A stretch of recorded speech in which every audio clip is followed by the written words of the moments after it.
I'll go through the graphs and you'll see that overall the trends have been stable, but the data also shows us that we need to be cautious and stay vigilant to continue to slow the spread of the virus. As a reminder, we look at a combination of trends that guide our decision making, including looking at COVID-like syndromic cases, lab-confirmed cases, positive tests as a percentage of total tests, and hospitalizations. These indicators were chosen based on public health data as well as White House guidance. We cannot look at any one of these metrics in isolation. We really need to see them as a whole package when making decisions, and each of these data has limitations. On this first graph, we look at people who have come to the emergency department with COVID-like symptoms. This metric serves as an early detection mechanism. I want to draw your attention to the yellow line, and you'll see towards the right, it is decreasing, and this is good news. When we look at laboratory confirmed tests, and you look at the yellow line, you will see that they are increasing. And although today we had a lower daily new case count with 422 new cases, last weekend we saw our highest single day increase with 853 new cases in one day. This indicator needs to be interpreted in the context of the additional testing we are doing across the state. We know that as we do more testing, we expect this indicator to rise.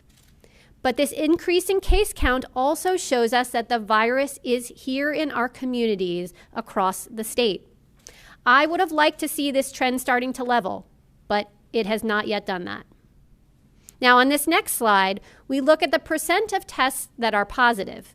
And it's important to interpret the last graph you just saw and this graph together. I want to draw your attention again to that yellow line, and you can see that the percentage of total tests that are positive has been decreasing and is starting to level. So, while we're seeing more positive cases day over day, as we saw in the previous graph with the increasing testing, the percent positive continues to look very good. On our next slide here, this is our metric of day-over-day hospitalizations. This yellow line shows that North Carolina's trajectory of hospitalizations is level. We have the capacity to meet increasing demands if more people become seriously ill. That's also really good. If you notice to the right-hand side of that graph, those last few bars show a slight uptick in the past few days, so we'll want to continue to monitor this trend closely, but overall, we are stable on hospitalizations. Finally, a bonus graph again today, providing an update on where we are with testing. Again, looking at the yellow line, you can see that this trend is up. Good news. In the past week, we've made significant progress expanding testing, ranging from between 8,000 to over 12,000 tests a day. This is really good progress. All right, so here's where we are today. Our surveillance data shows a decline, green check.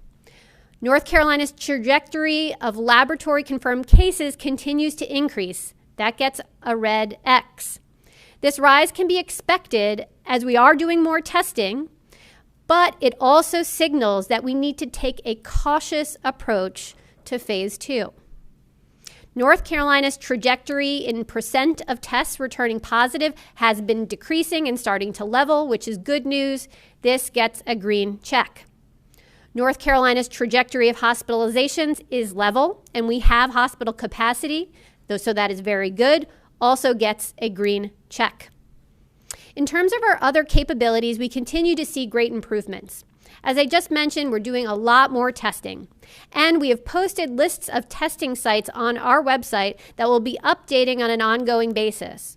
As of today, there are over 300 sites listed across North Carolina, but there's more to do. We're working with counties as well as partners from the private sector to continue to expand access to testing across the whole state. Our work in contact tracing is advancing, and the Carolina Community Tracing Collaborative has hired 152 new tracers. We're also being very intentional that the tracers who are hired reflect the diversity of the communities they serve. We have now posted on our website the demographics of those contact tracers hired to date.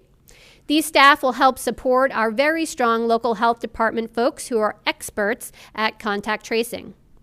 So based on what we're seeing in our testing, tracing, and trends, we are moving to phase 2, but we need to move in a more cautious way. Our rising case counts indicate that we need to take a more modest step than we would have originally planned. We need to be incredibly vigilant to slow the spread of the virus. I want to include by noting that our team launched an updated COVID-19 dashboard on the DHHS website today. The interactive dashboard provides an overview of the metrics I just covered, as well as the other capabilities that the state is following to inform our decisions to responsively ease measures that slow the spread of the virus. The updated dashboard includes an enhanced North Carolina map, sections on COVID-like illness surveillance, cases, testing, hospitalization, contact tracing, PPE, and congregate living settings. Keeping our trends stable still depends on your actions, what you do to protect your loved ones and your neighbors. Remember, people can have COVID-19 and not have any symptoms. If we don't practice the 3 W's, wear, wait, and wash, we can unknowingly expose people to the virus.